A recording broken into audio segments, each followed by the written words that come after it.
Okay, we are now joined by our third Championship 4 contender and the winner of today's Busch Light Pole Award, Joey Logano. We'll get right to questions for Joey. If you have one, please raise your hand. We'll get you a mic.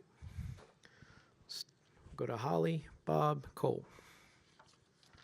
Thank you. Hi, Joey. Holly Kane with the Nascar Wire Service. How much of a, obviously it gives you a boost, but how much of a big deal is it for you to go for the championship when you outqualify everyone and you're starting on pole? What does this do in terms of mindset, I guess, in addition to having the best car, obviously? Yeah, it keeps the pressure on them. That's the goal. When you get here, it's keep the pressure on the competition.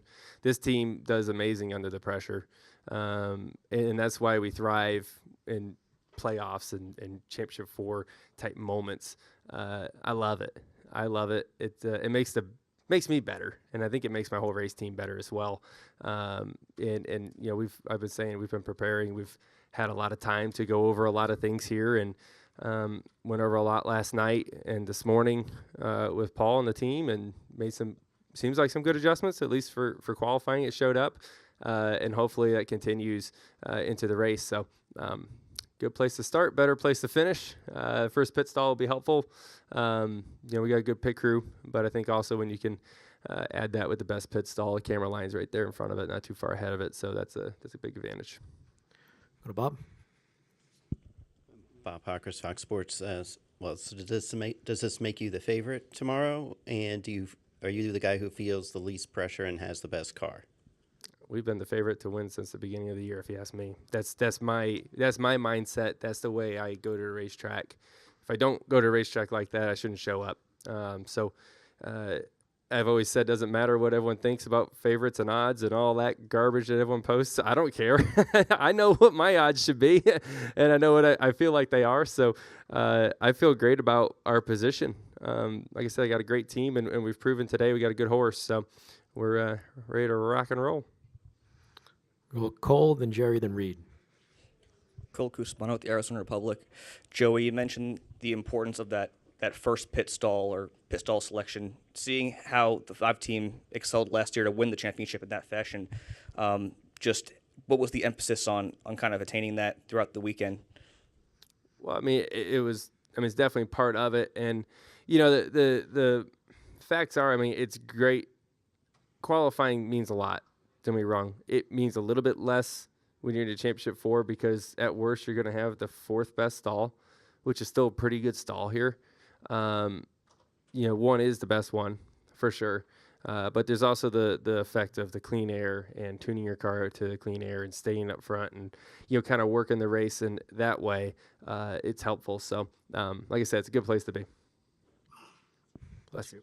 We'll go to Jerry. Jerry Jordan, KickingTheTires.net. You've talked about, you know, pressure, that you're putting the pressure on them. You've talked about you're the favorite. Because you're the oldest driver here, do you have more mind games than the other 3 drivers? Do you have anything saved up that, you know, between now and, you know, 24 hours from now? I don't need to play mind games. Just do my job, right? I don't need to go out there and do that. I just, you know, you control yourself and your own mindset, right? And I've been saying all week long that it's not just another race. This is way more than that. I'd say that because it is, and that saying that makes me better.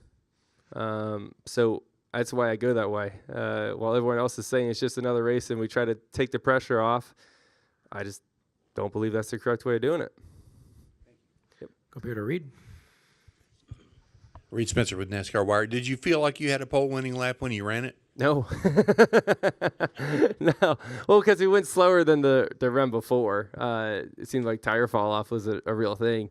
I kind of got done with my lap, and I was like, dang, it's going to be like 3rd or 4th probably, just not as good as what it was the first run. And I overcompensated some of the adjustments I wanted to make as a driver, and probably didn't adjust the car enough as much as we needed to for some other things. And but I guess everybody's tires fell off, and that was a better lap than I thought it was.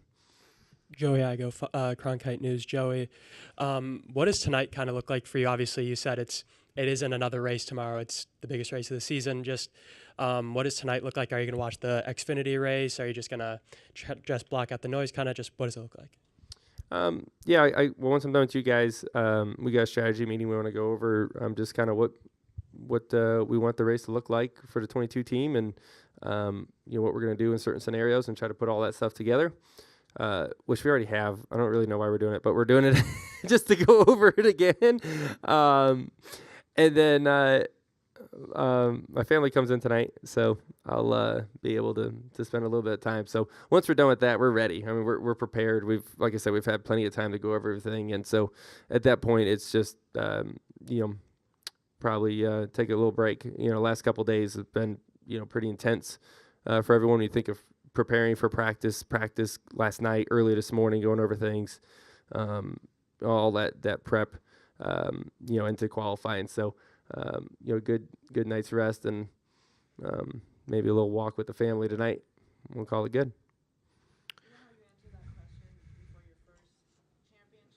I went to Publix and gave out turkeys.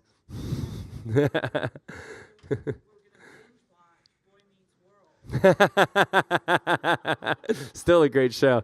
My kids aren't old enough yet, but they learn a lot from that show. It's a good, wholesome TV show, all right? Makes us all better people. Any final questions for Joey? It's probably Paw Patrol now. Bluey. What else? Cars. Mm-hmm. Yeah.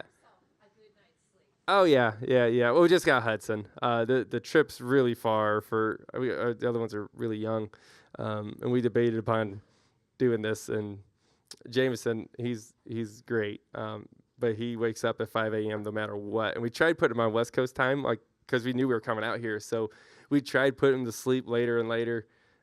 Turns out the kid can go to sleep at 10 or 6:30, and he wakes up at 5. Just doesn't matter. So we said, we'll see when we get home, bud. Love you. All Great right. kid. Love him to death. All right, Joey. Thank you so much for the time.